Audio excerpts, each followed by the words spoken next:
जैसे कि last lecture में हमने डिस्कस किया था कि इंटीग्रेशन कांस्टेंट क्यों ऐड होता है, क्या कंडीशंस होती हैं और इंटीग्रेशन कांस्टेंट के बारे में क्या क्या फैक्ट्स हैं। आज हम उसी कॉन्सेप्ट को आगे लेकर के कुछ फॉर्मूलेस को डिस्कस करने वाले हैं। तो आइए मेरे साथ। जैसे डिफरेंशिएशन के केस में हम देख करके आए थे कि साइन एक्स का डिफरेंशिएशन कोस एक्स होता है, कोस एक्स का डिफरेंशिएशन साइन एक्स होता है, ठीक है। टेन एक्स का डिफरेंशिएशन, टेन की अगर बात करें, सेक स्क्वायर एक्स होता है। कोट एक्स का differentiation minus cosec square x होता है।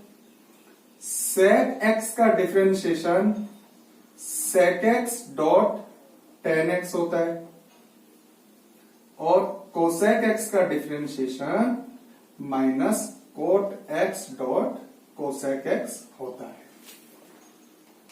राइट। यानी हमारे पास सारे ट्रिग्नोमेट्रिक फंक्शंस के डिफरेंशिएशन प्रेजेंट थे। और जैसा कि मैंने बताया कि इसको इंटीग्रेट करूंगा तो हमें ये मिलेगा। तो इसका मतलब कि कोस का इंटीग्रेशन हमारे पास प्रेजेंट है, कोस का इंटीग्रेशन प्रेजेंट है। ये साइन का इंटीग्रेशन हमारे पास है ये। अब इस लिस्ट में कहीं भी ना तो tan x है, tan x कहीं नजर नहीं आ रहा, कोट x नजर नहीं आ रहा, क्योंकि देखो इंटीग्रेशन तो केवल उन्हीं फंक्शंस के अपन कर रहे हैं, ट्रिग्नोमेट्रिकल फंक्शंस के, जो खुद किसी के डिफरेंशिएशन होकर के आए, तभी तो रिटर्न भेजते टाइम हम उनका इंटीग्रेशन करेंगे। भाई जैसे साइन का डिफरेंशिएशन हो करके कोस एक्स आया, कोस आया, तो कोस को इंटीग्रेट करके ही तो वापस भेजेंगे। टेन आया ही नहीं है, जब आया ही नहीं है तो इंटीग्रेट होगा ही नहीं। तो सही मायने में हमारे पास जो इंटीग्रेशन के फॉर्मूले है ना, उसमें एक तो हमारे पास केवल साइन का इंटीग्रेशन है और एक हमारे पास केवल कोस का इंटीग्रेशन है।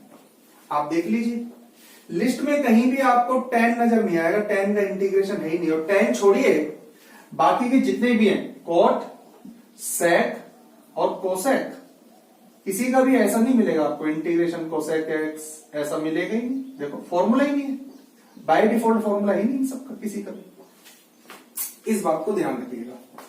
यानी फॉर्मूले कहीं ना कहीं वही बने हैं जो किसी के डिफरेंशिएशन हुआ करते थे, मतलब डिफरेंशिएशन होकर के जो आ गए उन्हीं को वापस भेजा गया इंटीग्रेट करके। जैसे बात करें अपन तो देखो log x का डिफरेंशिएशन की बात करें तो log x का डिफरेंशिएशन 1/x है ना। तो अब 1/x का इंटीग्रेशन है अपने पास में, 1/x का इंटीग्रेशन log x है। अब एक बात बताओ, अपने पास log x का इंटीग्रेशन नहीं है फॉर्मूले में, और नहीं होने की वजह का जो मेन रीजन है, कि नहीं होने की जो वजह है उसका मेन रीजन कि आप एक बात बताओ, किसका डिफरेंशिएशन log x आ रहा है, किसका डिफरेंशिएशन log x है ही नहीं, राइट। तो इसीलिए इसका इंटीग्रेशन नहीं हुआ वापस आने के लिए कि log x का चलो इंटीग्रेशन कर दे तो पता नहीं क्या है ही नहीं।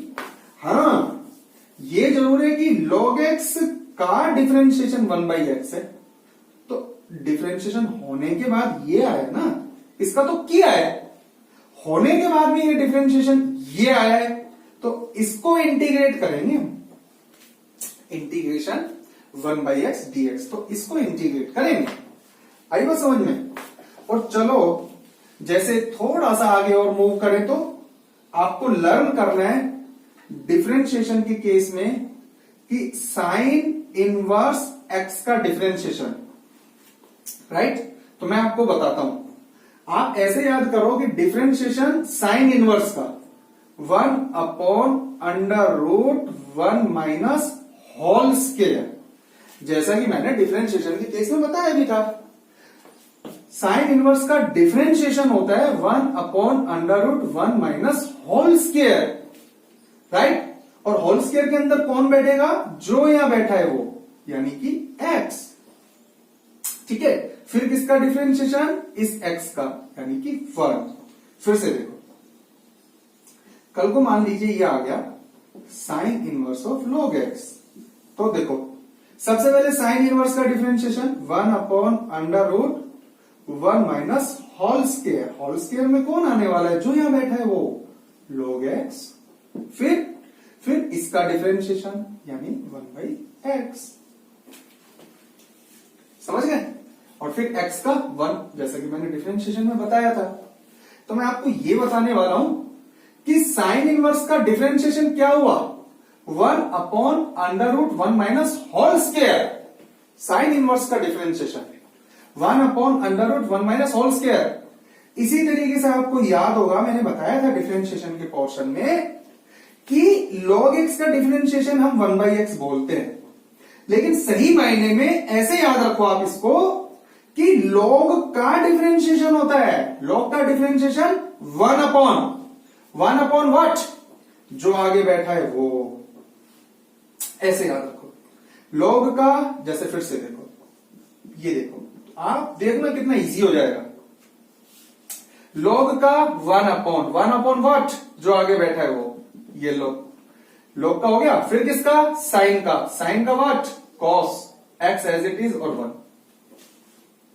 तो log का क्या हुआ, 1/, तो याद रखिएगा कि रिवर्स आते टाइम 1/, का सही मायने में इंटीग्रेशन होता है, लेकिन बोलते अपन क्या है कि 1/x का इंटीग्रेशन होता है। अरे सीधी सी बात है, डिफरेंशिएशन के केस में जो डीलिंग होती है ना, इंटीग्रेशन जस्ट रिवर्स होती है। आज मैं आपको बता रहा हूं इनवर्स की डीलिंग क्या होगी, 1/√1 माइनस होल स्क्वायर, ये ध्यान रखना। डिफरेंशिएशन के केस में ये डीलिंग बताई थी मैंने, 1/√1 माइनस होल स्क्वायर, राइट। तो इंटीग्रेशन के केस की डीलिंग बताता हूं आपको, ये देखो 1/√1 माइनस होल स्क्वायर dx, इसका इंटीग्रेशन है साइन इनवर्स व्हाट, जो यहां बैठा है। अब अगर आपने मान लीजिए यहां 3x बैठाया तो ये आएगा 3x, समझ गए ना। आपने यहां बैठाया 4x तो ये आएगा 4x। अब इसका डिफरेंशिएशन और होगा, और डिफरेंशिएशन होने के बाद में वो आ रहा है कांस्टेंट यानी कि 3, तो इसका मतलब valid integration upon 3 plus c, ये हुआ, राइट। सही मायने में तो इतने का इंटीग्रेशन है, क्योंकि डिफरेंशिएशन होने के, साइन इनवर्स का डिफरेंशिएशन होने के बाद में ये आया था, वो तो हमने जो यहां बैठा है उसको बैठा देते थे इसमें, ठीक है। तो ऐसे याद रखोगे आप। और देखिए, जैसे आगे बात करते हैं cos इनवर्स x का differentiation -1/√1 minus whole square. cos inverse का डिफरेंशिएशन वही होता है जो साइन इनवर्स का होता है। cos इनवर्स का होगा क्या, बस माइनस लग जाएगा, बाकी cos इनवर्स का डिफरेंशिएशन वही होता है जो साइन इनवर्स का होगा, बट माइनस लग जाएगा। 1/√1 माइनस होल स्क्वायर में जो आगे बैठा है वो आएगा, ये ध्यान रखिएगा। तो साइन इनवर्स का 1/√1 माइनस होल स्क्वायर, डिफरेंशिएशन की बात कर रहा हूं। cos इनवर्स का 1/√1 माइनस होल स्क्वायर, डिफरेंशिएशन की बात कर रहा हूं। इसी तरीके से cos इनवर्स का 1/√1 माइनस होल स्क्वायर, माइनस लग जाता है। साइन इनवर्स का 1/√1 माइनस होल स्क्वायर, जो आगे बैठा है वो आ जाएगा, और फिर इसका डिफरेंशिएशन 1।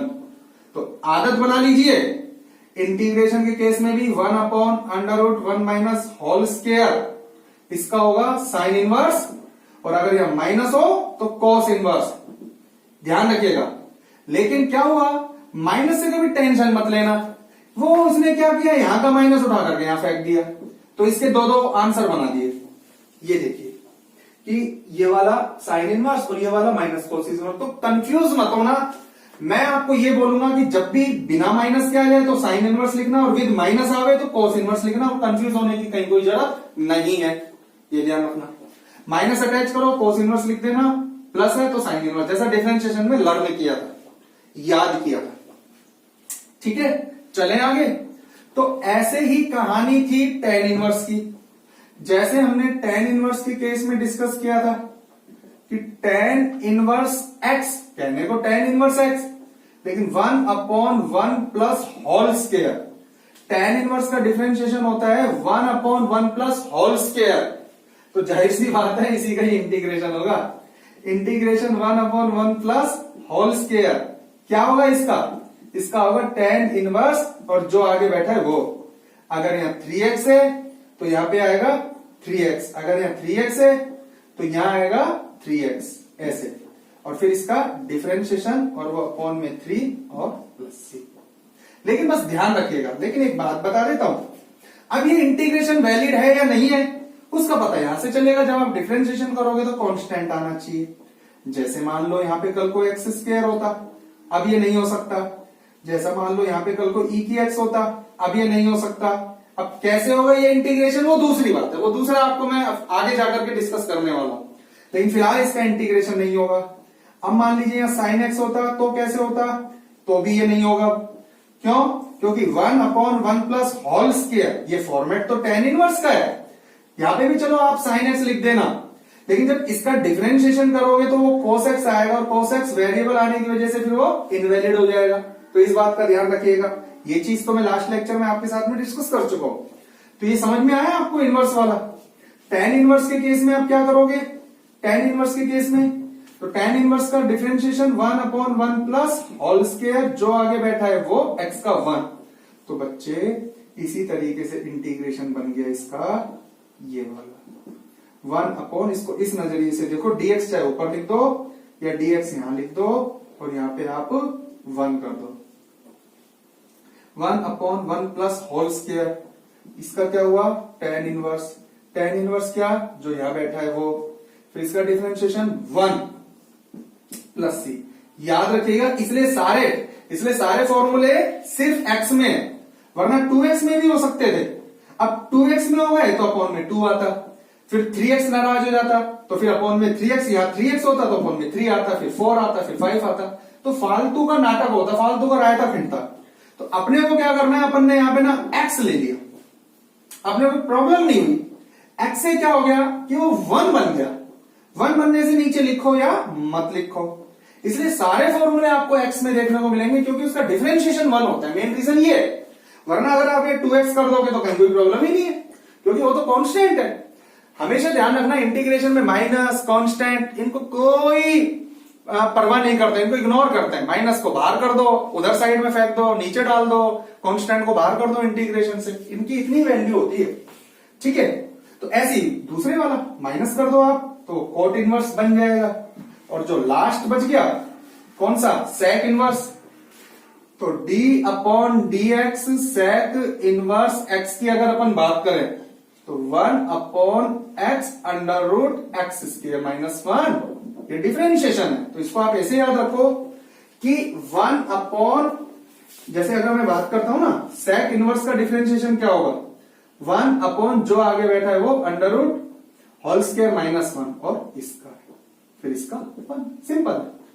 और कोसेक का करेंगे तो हम उसमें माइनस लगा देंगे, और उसका रिवर्स कर लो इंटीग्रेशन के केस में।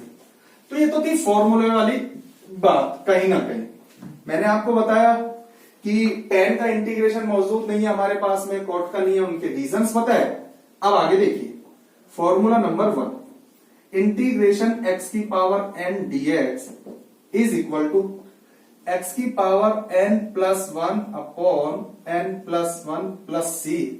और एक चीज हमेशा ध्यान रखना कि अपॉन में कभी भी 0 नहीं बनना चाहिए। चाहे मैं बोल रहा हूं कि n की वैल्यू क्या हो सकती है, नहीं हो सकती, या नहीं बोल रहा हूं, कुछ चीजें तो बाय डिफॉल्ट है, आप खुद लगा दीजिए कि ऑटोमेटिकली लगा दीजिए कि सर नीचे 0 बन जाएगा, इसलिए n की वैल्यू कभी भी नहीं हो सकती -1 के इक्वल में। तो n की वैल्यू कभी भी -1 के इक्वल में नहीं हो सकती है।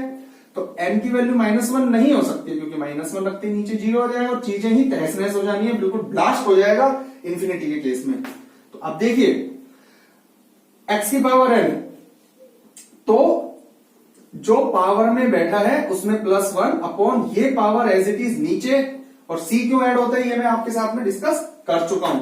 ये आ गया। फॉर एग्जाम्पल इंटीग्रेशन x की पावर 4 आपने लिया तो अब इसका इंटीग्रेशन कैसे होगा, x की पावर 4 प्लस 1, जैसे यहां n है तो n प्लस 1, 4 है 4 plus 1 upon 4 plus 1 plus c, तो फाइनली x की पावर 5 अपॉन 5 प्लस c, और ये हमारा आंसर आ गया इंटीग्रेशन कांस्टेंट के साथ में।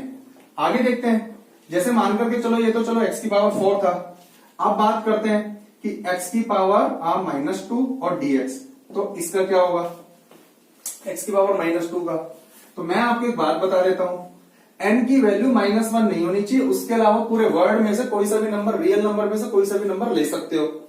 इसने ये नहीं बोला कि n की वैल्यू क्या लेनी है, अगर जब भी ये नहीं बोला तो पूरा रियल नंबर हमारा इंतजार कर रहा होता है, पूरे रियल नंबर में से, सेट ऑफ रियल नंबर में से हम कोई सी भी वैल्यू ले सकते हैं, हमेशा ध्यान रखना। या तो वो बोलेगा कि वैल्यू किसमें से लेनी है, तब हम बाउंडेड है, तब हम कहीं ना कहीं हमें बाउंड कर दिया गया है कि हमें इसी में से वैल्यू लेनी है, और अगर नहीं बोली तो हम हमेशा सेट ऑफ रियल नंबर में से कुछ भी वैल्यू ले सकते हैं, लेकिन हमें यहां बोल दिया गया है कि n की वैल्यू -1 नहीं ले सकते, और ये फॉर्मूला सिर्फ इस वैल्यू के लिए इनवैलिड है, बाकी कोई सी भी वैल्यू आप रख सकते हो। तो उसमें प्रॉब्लम क्या आ रही है, -2 plus 1 upon -2 plus 1 plus c, आप इसको सोल्व कर सकते हो। इंटीग्रेशन का साइन हटते ही, और वो कब हटता है, जब आप अप्लाई कर देते हो फॉर्मूले को, c ऐड हो जाता है ऑटोमेटिक। सेम ऐसे ही होता है, घर में अगर इन्वर्टर लगा रखा है, ऑटोमेटिक लाइट जाती है इन्वर्टर ऑन हो जाएगा, ऐसे समझ लो बाय डिफॉल्ट। तो यहां, और इसको आप कैसे लिख सकते हो, ये और ध्यान रखना, 1/x² dx, 1/x², ये क्वेश्चन ऐसे भी आ सकता है।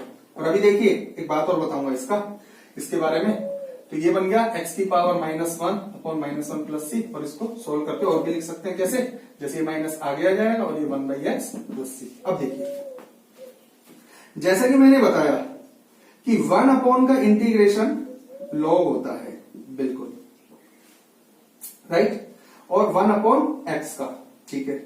मैं आपको एक बात बताता हूं, देखते जाइए।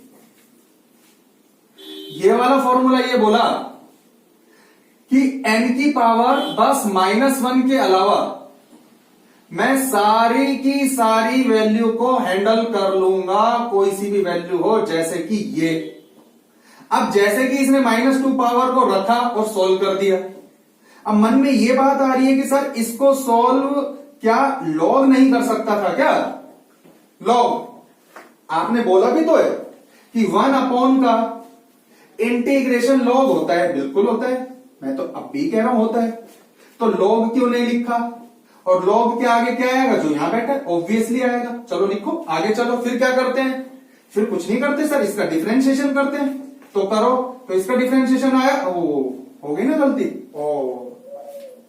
गलत हो गया, इसका डिफरेंशिएशन आया 2x, और 2x is not a constant, it is a variable, और वेरिएबल होने की वजह से ये कहीं ना कहीं क्वेश्चन हमारा गलत ट्रैक पर चला गया पहले ही। इसलिए आप डिफरेंशिएशन करके देख लीजिएगा क्वेश्चन को छेड़ने से पहले कि 1 ऐसा नहीं कि बस लकीर के फकीर बन गए, 1 देखते भागो आगे, 1 लॉग में चले गए, नहीं भाई, यही तो है इंटीग्रेशन के अंदर कहीं ना कहीं टैक्टिस, कि लगेगा कुछ करेंगे कुछ। अब मैं आपको बताता हूं कि इंटीग्रेशन करने से पहले जो ये मैं बताता हूं ना, आखिरी बार डिफरेंशिएशन, आखिरी हथौड़ा, आखिरी चोट, इंटीग्रेशन के क्वेश्चन में भी जो डिफरेंशिएशन करता है आखिरी चोट, और जो मैं कह रहा था जिसके क्वेश्चन आपको एनसीईआरटी में नहीं मिलेंगे लेकिन नॉलेज के लिए कर रहे हैं, यहां जो कंफ्यूजन क्रिएट होगा ना, उसका सॉल्यूशन बताया था मैंने, वो उसके लिए नॉलेज दी थी। अब अपने को कोई कंफ्यूजन क्रिएट नहीं होगा कि अरे यार ठीक है तू लॉग तो ले लेगा, x² भी लिख देगा, लेकिन जब इसका डिफरेंशिएशन करेगा, इसका डिफरेंशिएशन क्या होगा, 2x, वहां अपन मारे जाएंगे, वहां पकड़े जाएंगे, और वो आएगा वेरिएबल, इसलिए नहीं हो सकता। तो क्या करें, कुछ नहीं करें, सबसे पहले तो लॉग को हटाओ। इसीलिए कभी भी कॉन्ट्राडिक्शन हो ही नहीं सकता, यानी जो क्वेश्चन इस फॉर्मूले से होगा वो क्वेश्चन लॉग से हो ही नहीं सकता, करने की कोशिश करोगे अटक जाओगे, और जो क्वेश्चन इससे होगा वो इससे नहीं हो सकता। यानी इन्होंने ऐसे एक तरीके से इन्होंने ऐसे कहीं ना कहीं सेटिंग कर ली कि भैया आप तो चाय बनाना, राइट, और मैं आपको कहीं ना कहीं नमकीन खिलाऊंगा, मैं कभी चाय की दुकान नहीं खोलूंगा तो आप कभी नमकीन की दुकान मत खोलना, यानी आप हमारे कस्टमर मत तोड़ना, हम आपके कस्टमर नहीं तोड़ेंगे। लेकिन ये जरूर है इनके कस्टमर अलग हैं, इनके कस्टमर अलग हैं। इनके कस्टमर कौन है, -1 को छोड़ करके, जो ये छोड़ते हैं उनको ये पकड़ लेते हैं, जिनको ये छोड़ते हैं उनको ये पकड़ लेते हैं, ये ध्यान रखना। या इसको आप इस एग्जांपल को ऐसे भी ले सकते हो, आप चाय बनाओगे, हम जूस बनाएंगे, ये ज्यादा बेटर एग्जांपल आपको लगेगा। आप चाय बनाओगे, आप जूस बनाओगे, राइट। जो चाय पिएगा उस टाइम पे वो जूस नहीं पिएगा, जो जूस पिएगा वो चाय नहीं पिएगा, ठीक है। अब आप किनको नहीं लोगे, n की पावर -1 को, और n की पावर -1 का पता है क्या मतलब है? जैसे हम -1 कर देंगे तो उसका मतलब है 1/x।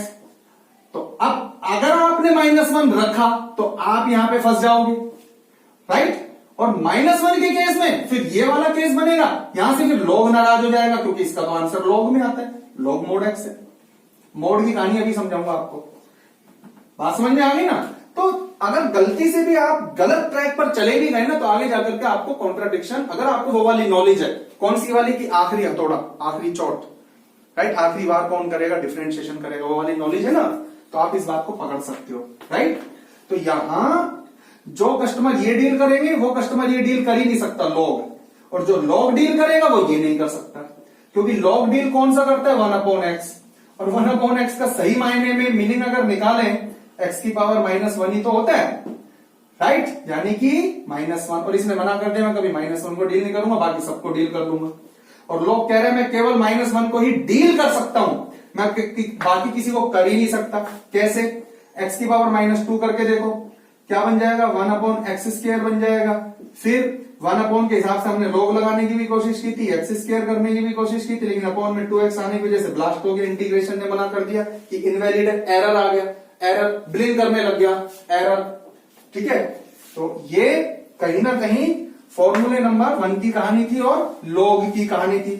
अब थोड़ा सा log के बारे में बताता हूं। अगर आपको याद होगा 11th क्लास में log का ग्राफ हम लोगों ने कुछ ऐसे बनाया था। वैसे तो log के 2 ग्राफ होते हैं, ऊपर से भी आता है, लेकिन रूटीन लाइफ में जो हम यूज करते हैं वो ये था। इसका मतलब है log x के केस में नेगेटिव तो वैल्यू के केस में तो ग्राफ ही नहीं है, तो यहां -0 और पॉजिटिव में से नेगेटिव की तो बात ही नहीं कर सकते, क्योंकि नेगेटिव आते ही वो आता है इमेजनरी फॉर्मेट में आता है। समझ गए मेरी बात? 0 x की वैल्यू 0 पे जाता है ऑलमोस्ट -∞। अब ऐसी कोई वैल्यू नहीं रख सकते जिसपे इंफिनिटी बन जाए, चाहे वो माइनस का ही सही, क्योंकि अगर रख सकते तो यहां -1 भी रख लेते, वो नहीं हो सकता। केवल एक वैल्यू बच गई जिस पर log जिंदा रहता है। log किसी भी कीमत में ना अपने आगे माइनस रखने देगा ना अपने आगे 0 रखने देगा, log केवल पॉजिटिव वैल्यू पे जिंदा रहता है। और log हमसे बोला कि भैया हम आप पर भरोसा नहीं कर सकते। मैंने पूछा ऐसा क्यों भाई? बोला देखो आपने 11th क्लास में या डिफरेंशिएशन में खूब हमारा यूज किया और हमने log के आगे कभी भी पॉजिटिव वैल्यू की कंडीशन नहीं लगाई, लेकिन अब हम डर गए।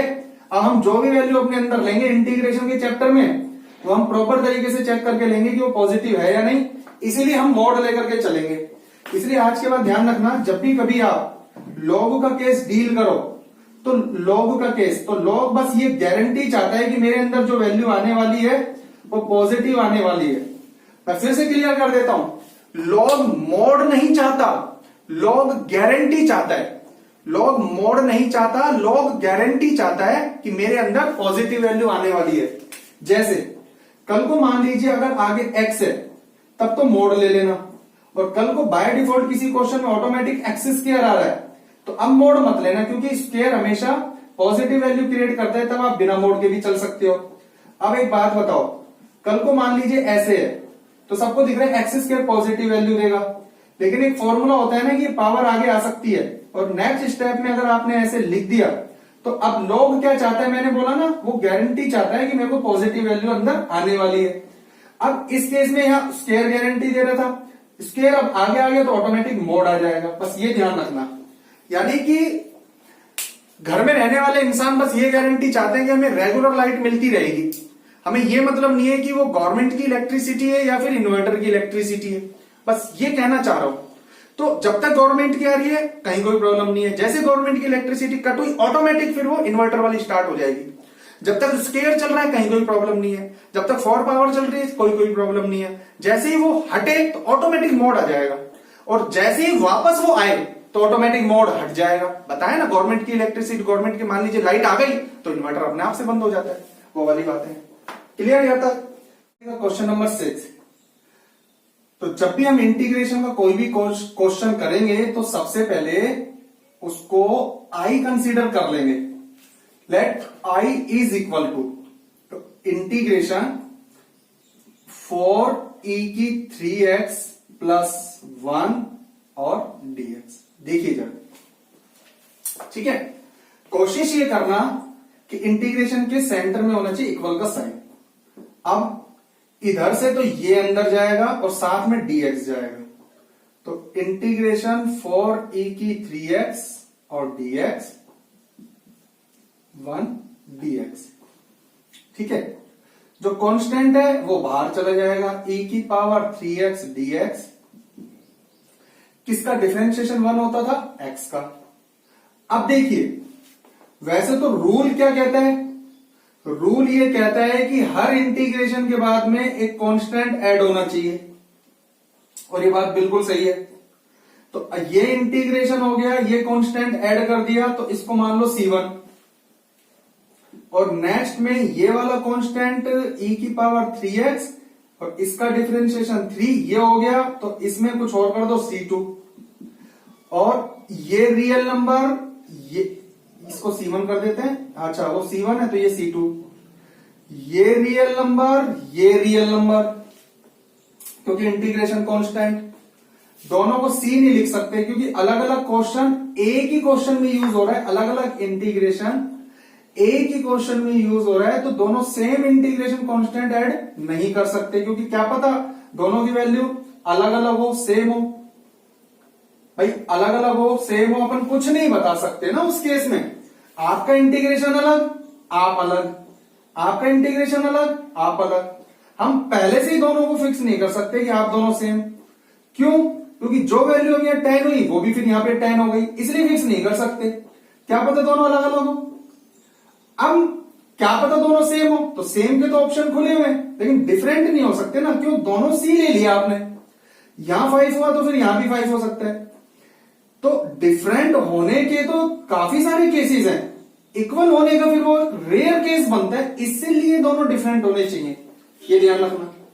ठीक, अब लास्ट में जब अपन सोल्व करते हैं 4/3 e की पावर 3x प्लस x और प्लस c1 प्लस c2, अब ये टोटल होकर के, मान लो ये 5 है, ये 7 है, तो टोटल होकर के जो 12 आया, क्योंकि ये 10 और 20 भी हो सकता है, तो एक बनेगा तो रियल नंबर ना, कुछ नंबर ही तो बनेगा ना।